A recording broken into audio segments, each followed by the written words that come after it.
Bismillahirrahmanirrahim. Alhamdulillahil ghani 'anil 'alamin fala yahtaju ila ahadin minal makhluqin. Ashhadu an la ilaha illallah wahdahu la syarika lahul qawiyyul matin wa ashhadu anna sayyidana Muhammadan 'abduhu wa rasuluhus shadiqul wa'dul amin. Allahumma salli wa sallim wa barik ala sayyidina Muhammadin sayyidil anbiya wal mursalin wa ala alihi wa sahbihi wa dhurriyyatihi wa atba'ihi ajma'in. Amma ba'd. Yang kita hormati, kita muliakan para habaib, para alim ulama, serta para muhibbin, hadirin hadirat rahimakumullah. Puji syukur selalu kita haturkan kehadirat Allah Subhanahu wa ta'ala atas limpahan taufik hidayah, petunjuknya dan pertolongannya kepada kita, sehingga kita bisa berkumpul, bertemu kembali di majelis yang penuh berkah dan rahmat ini. Salawat dan salam atas junjungan kita Nabi besar Muhammad sallallahu alaihi wasallam dan seluruh keluarga, para sahabat, zuriat dan pengikut beliau ila yaumil qiyamah. Para muhibbin rahimakumullah, al-hikmatul hadiyata asyrata ba'dal mi'ati tsaniyah minal hikamil ataiyah. Qala al-Imam Ahmad ibnu Athaillah As-Sakandari rahimahullah wa nafa'ana bi'ulumihi wa asrari. Hikmah yang ke-111, ke-211. Hikmah yang ke-211 dari Al-Hikam, berkata Imam Ahmad ibnu Athaillah As-Sakandari rahimahullah wa nafa'ana bi'ulumihi wa asrari. La tanfa'uhu ta'atuk wa la tadurruhu ma'siyatuk wa innama amaraka bihadhihi wa nahaka an hadhihi lima ya'udu alaik. Artinya, tidaklah bermanfaat kepada Allah itu oleh taatnya engkau, dan tidaklah memudaratkan akan Allah oleh maksiatnya engkau. Dan hanya saja Allah memerintahkan dengan perintah-perintah dengan taat, dan Dia melarang daripada ini kemaksiatan karena sesuatu manfaat yang kembali atas diri engkau.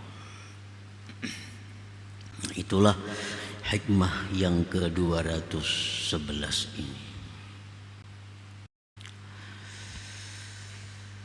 Berkata sebagian pensyarah Al-Hikam, Al-Haqqu ta'ala ghaniyun an a'malil 'amilin li'annahu munazzahun 'anil a'wadi wal agrad.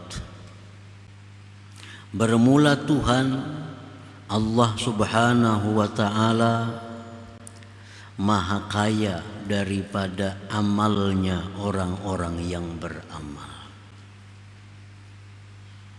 Artinya Allah Ta'ala tidak membutuhkan, tidak memerlukan kepada amalan-amalan orang yang beramal itu, karena Tuhan itu maha suci daripada mengambil faidah terhadap makhluknya atau mengambil keuntungan daripada makhluknya.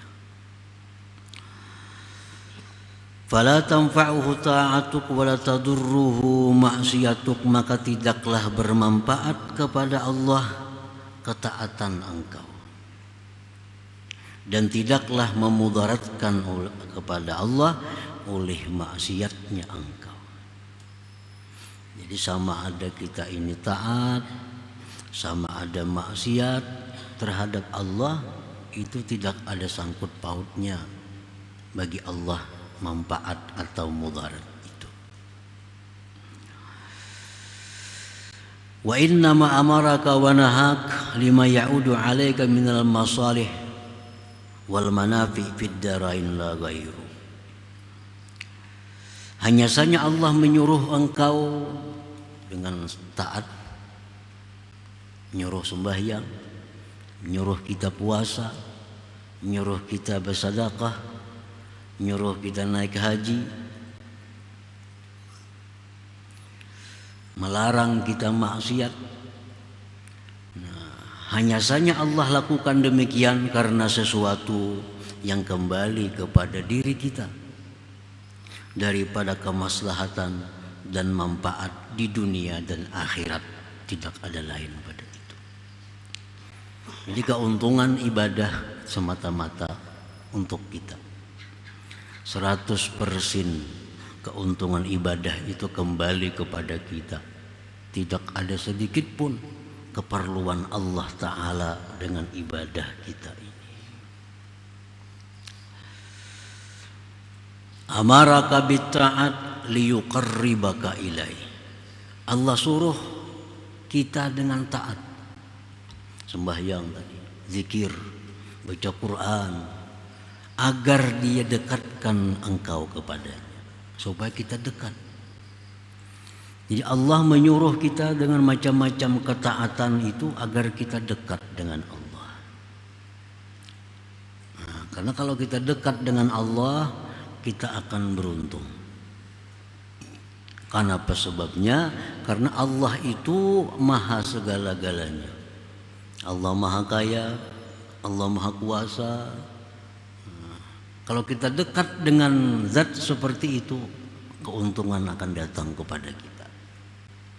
Tidak usah dibandingkan kepada makhluk.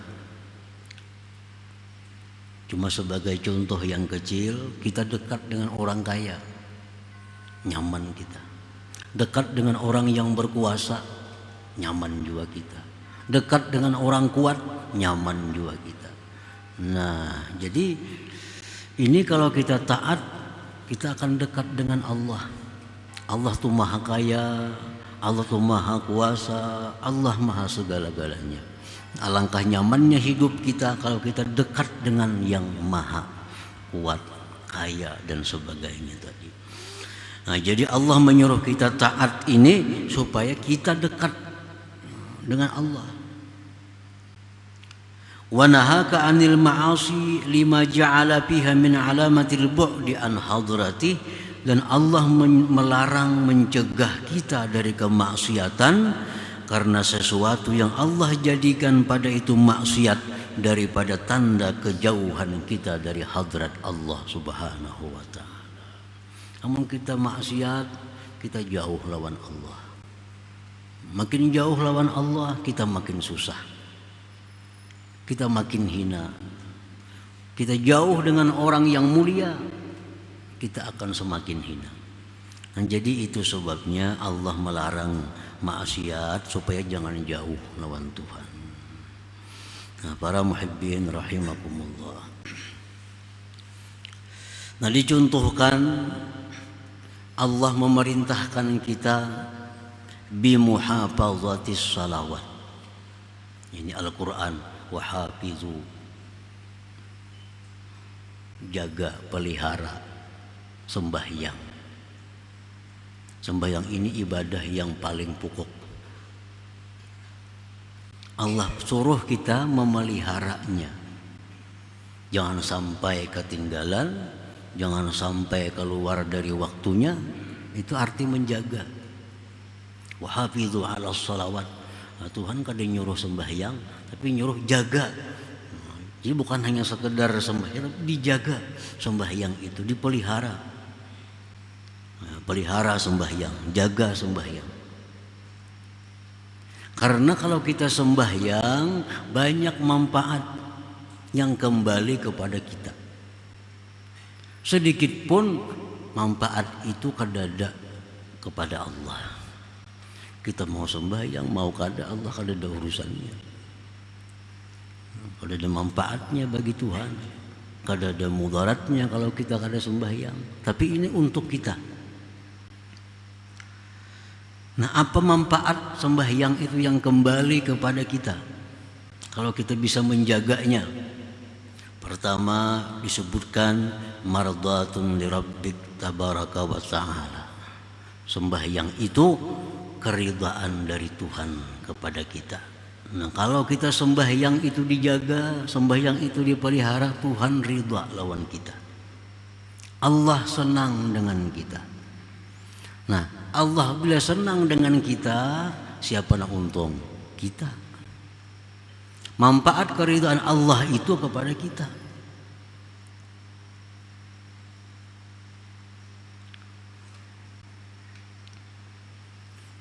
Mardatun lirabbi tabarak wa ta'ala. Orang yang menjaga sembahyang itu manfaat yang kembali kepada dirinya, keridhaan daripada Allah subhanahu wa ta'ala. Wa ijabatul doa. Nah, dikabulkan doa. Jadi kalau kita sembahyang ini menjaga, kita berdoa, dikabulkan Tuhan doa. Bila doa itu kabul, manfaatnya kepada siapa? Kepada kita juga. Nah, kepada kita nyaman mendoa kita kabul. Wa qabulul a'mal, diterima amal-amal ibadah kita. Kalau kita jaga sembahyang dengan baik, amal-amal ibadah lain itu diterima oleh Allah. Nah, kalau sembahyang ini kada kita jaga, maka amal-amal lain pun umpat juga. Orang kada menjaga sembahyang, puasa ditolak Tuhan puasanya. Orang ini kadang menjaga sembahyang, penyedekah, sedekahnya ditolak oleh Allah. Orang ini kadang-kadang sembahyang, kadang-kadang kada, naik haji, naik hajinya mardut, ditolak oleh Allah. Karena sembahyang ini sentralnya. Nah, jadi manfaat itu kembali kepada orang yang sembahyang itu. Wa barakatun fir rizki, berkah rezeki. Nah, orang yang penyembahyang ini, artinya penyembahyang itu artinya orang yang sembahyang tepat waktu. Itu rezekinya berkah. Rezeki berkah itu belum tentu banyak, sedikit tapi berkah, apalagi banyak berkah. Nah, rezeki yang berkah inilah yang membawa kepada taat terhadap Allah. Duit ini bila 10.000 tapi berkah, maka duit ini akan membawa kita kepada ibadah. Nah, bila ada duit di kantong kita, duitnya kada berkah, maka duit itu akan membawa kepada hal-hal yang tidak baik, membawa kepada hal-hal yang maksiat. Kalau duit ini duit yang kada berkah. Nah, orang yang sembahyang, orang yang menjaga sembahyang, manfaat yang didapatnya adalah antara lain berkah rezekinya. Nah, nukar bajunya untuk taat kepada Allah. Nukar kendaraannya dibawanya taat kepada Allah. Apa yang ditukarnya berkah, sehingga selalu membawa kepada taat lawan Allah. Nah, ini berkah rezeki.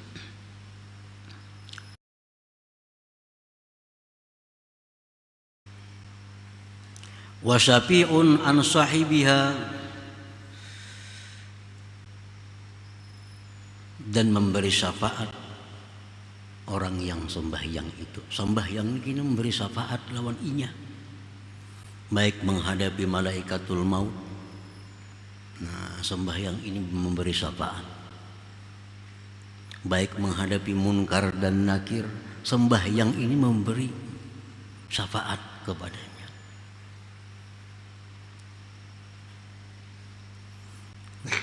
Salah satu contoh taat yang mana manfaatnya itu kembali kepada orang yang melakukannya itu. Nah, para muhibbin rahimakumullah, Wa nahaka an tarkis shalah, Allah melarang engkau daripada meninggalkan sembahyang. Kenapa? Kalau kita meninggalkan sembahyang itu kenapa sebabnya Allah melarang? Karena kalau kita meninggalkan sembahyang itu banyak kemudaratan yang kembali kepada kita. Banyak mudarat yang kembali kepada kita. Kalau untuk Allah kada ada mudaratnya kita kada sembahyang. Sedikit pun Allah kada terganggu dengan kita kada sembahyang. Tapi kita yang banyak dapat kemudaratan kalau kita meninggalkan sembahyang. Makanya Allah berulang-ulang, Rasulullah pun demikian, jangan tinggalkan sembahyang itu. Karena meninggalkan sembahyang itu adalah awal dari kehancuran iman, kehancuran Islam, kehancuran orang yang meninggalkannya itu. Nah, oleh karena itu dilarang, sangat dilarang meninggalkan sembahyang itu, karena ini pangkal kemudaratan yang akan datang pada dirinya. Li'annaha rab'ul barakah min kasbihi wa rizqih. Tuhan itu melarang kita jangan sekali-kali kada sembahyang.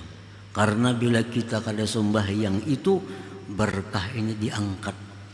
Berkah umur, berkah rezeki, berkah usaha diangkat oleh Allah. Maka bila berkah ini diangkat oleh Allah, kada ada kebaikannya lagi. Usaha kita kalau berkahnya diangkat, usaha itu kada akan baik lagi. Rezeki diangkat berkahnya, akan membawa kepada kejahatan-kejahatan. Nah, itu orang kada sembahyang itu ditariki Tuhan berkah-berkah itu. La yuqbalu minhu sairul a'mal, tidak diterima daripadanya sekalian amal. Pemuasa orangnya tapi sembahyang banu kada. Kada diterima Tuhan puasanya itu. Orangnya penyedekah, bakal sedekah nomor 1, tapi kada penyembahyang, sedekahnya kada diterima oleh Allah. La yuqbalu minhu sairul a'mal.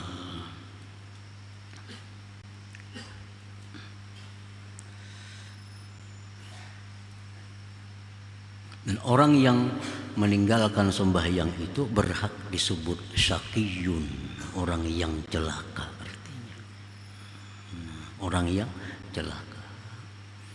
Nah, makanya tadi setiap kali Allah menyuruh kita melakukan sesuatu, pasti banyak manfaat kembali ke kita. Bila mana Allah melarang kita memperbuat sesuatu, karena di situ banyak mudarat kembali kepada kita bila kita lakukan yang dilarang itu. Nah, para muhibbin rahimakumullah, demikian pula sedekah. Berulang-ulang Rasulullah, Allah Ta'ala berfirman supaya bersedekah. Kenapa? Karena Allah mengetahui manfaat sedekah itu sangat banyak bagi orang yang bersedekah itu. Tathirul mal, mensucikan harta. Harta kita nih 1 juta bisi duit. Nah, kita sedekahkan sebagian, sisanya ini jadi bersih. Jadi bersih. Artinya harta ini ada waktu mendapatkannya itu dengan jalan-jalan yang kurang baik.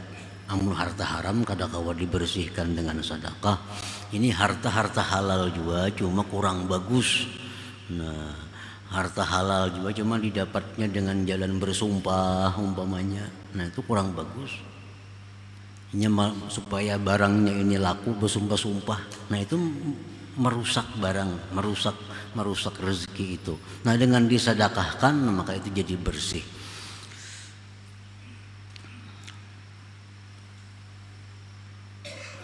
Mensucikan badan daripada dosa, bersedekah itu menolak bala bencana, menambah luas rezeki, banyak naung di hari kiamat di padang mahsyar, terdinding dari api neraka. Itulah manfaat sedekah yang kita terima. Makanya Allah berulang-ulang menyuruh kita agar bersedekah, karena banyak manfaat yang kita ambil. Para muhibbin rahimakumullah, Jadi Allah Subhanahu wa taala tidak sedikit pun mengambil manfaat dari kebaikan kita, dan tidak sedikit pun Allah terganggu dengan kemaksiatan kita. Nah, itu intinya. Allah menyuruh ini, Allah melarang ini semata-mata untuk manfaat yang kembali kepada orang yang melakukannya. ثم قال الإمام في الحكمة الثانية عشرة بعد المئة الثانية. Kemudian hikmah selanjutnya yang berkaitan dengan itu yang ke-212. La yazidu fi izzihi iqbalu man aqbala alaih wa la yanqusu min qadrihi ijbaru man adbara anhu. Tidaklah bertambah kemuliaan Allah oleh menghadapnya orang yang berhadap atasnya, dan tidaklah berkurang daripada kadarnya oleh membelakanginya orang yang membelakangi daripadanya. Nah, artinya bahwa kalau kita ini taat kepada Allah, itu kadang menambah kemuliaan Allah, kadang menambah kuatnya Allah, kadang menambah keagungan Allah. Karena Allah itu maha agung azali, Allah itu maha kuat azali. Kadim artinya sesuatu yang kadim itu kadang akan bisa diperkuat atau dirusak oleh yang baru ini. Tidaklah menambah kemuliaan Allah taatnya orang yang taat, dan tidaklah mengurangi kemuliaan Allah orang yang maksiat. Nah, oleh karena itu kita jangan sekali-kali merasa berjasa kepada Allah dengan sebuah ketaatan yang kita lakukan itu. Rasa berjasa lawan Tuhan. Dikira Tuhan bila kita taat naik, padahal ada. Lain manusia, kalau kita hormati makin naik, kita hormati makin naik lagi. Nah, itu biasa manusia lawan kita, karena kita yang menaikkan. Kalau Allah ini sudah naik berdahulu. Nah, jadi taatnya kita kadang akan menambah sedikit pun kemuliaan Allah. Nah, maksiat kita ini pun sedikit pun kadang akan mengurangi kemuliaan Allah Subhanahu wa ta'ala. Nah, para muhibbin rahimakumullah. Jadi jangan sekali-kali kita beranggapan bahwa taat yang kita lakukan itu menguntungkan Allah, maksiat yang kita lakukan merugikan Allah. Itu anggapan yang sesat, anggapan yang salah. Wa fil haditsil qudsi, tersebut dalam hadis qudsi, law anna awwalakum wa akhirakum wa insakum wa jinnakum kanu ala atqa qalbi rajulin wahidin ma zada dzalika fi mulki syai'a. Allah berfirman, jikalau orang-orang dahulu sampai hari kiamat mereka itu semua takwa, tidak ada satupun yang kafir, tidak ada satupun yang maksiat, mulai Nabi Adam sampai hari kiamat, umpamanya semuaan manusia ini macam Rasulullah, taatnya, takwanya. Apa ajar Tuhan? Mazada dzalika fi mulki syai'a. Sedikit pun tidak akan menambah pada kerajaanku akan sesuatu. Bukan tambah mulia Tuhan, kada tambah terhormat Tuhan, kada tambah agung. Walaupun sealamanan ini orang semuaan menyembah kepada Allah, taat kepada Allah, kadang akan menambah mulianya Allah.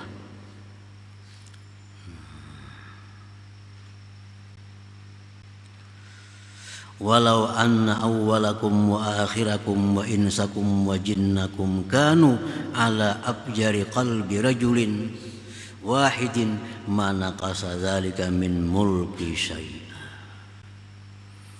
Kemudian lagi ujar Tuhan, andai kata mulai Nabi Adam sampai hari kiamat, baik manusia ataupun jin, semuaan itu maksiat kepada Allah, macam Fir'aun. Misalnya ada 5 miliar Fir'aun, orang mengaku Tuhan, Mulai Adam sampai hari kiamat, Fir'aun semuaan. Ujar Tuhan, sedikit pun kada akan mengurangi daripada kerajaanku. Nah, jadi artinya apa? Bahwa kita taat ini, kita nang jadi mulia, bukan Allah. Kita taat kepada Allah, kita nang tambah mulia. Banyak taat, makin banyak kemuliaan yang kita dapatkan dari Allah. Bukan Allahnya yang mulia dengan taat kita, justru kita akan menjadi mulia bila mana taat kepada Allah. Nah, kalau kita maksiat kepada Allah, bukan Allah hina, bukan Allah turun. Kalau kita maksiat kepada Allah, justru kita yang hina, justru kita yang hancur, justru kita yang jauh daripada Allah Subhanahu wa ta'ala. Kalau Allah sedikit pun kada akan terganggu dari dengan kemaksiatan kita. Nah, para muhibbin rahimakumullah. Jadi dua hikmah ini 211 dan 212 ini berkaitan satu dengan yang lain. Yang pertama tadi menunjukkan bahwa taat kita tidak menguntungkan Allah, maksiat kita tidak merugikan Allah, tapi kita yang untung bila taat, kita yang rugi bila maksiat. Kemudian selanjutnya hikmah yang 212 ini, kalau kita taat, Allah kada tambah mulia. Kita maksiat, Allah kada akan kurang kemuliaannya. Tetapi kita taat, kita yang tambah mulia. Kita maksiat, kita yang turun kemuliaannya. Nah, para muhibbin rahimakumullah. Selanjutnya hikmah yang ke-213 insyaallah. Ya Allah biha, ya Allah biha, ya Allah bihusnil khatimah. Ya Allah biha, ya Allah biha, ya Allah bihusnil khatimah. Allah biha, ya Allah biha, ya Allah husnil khatimah. Faya yarjuna minhu syafa'atan sallu alaihi wa sallimu taslima. Allahumma salli wa sallim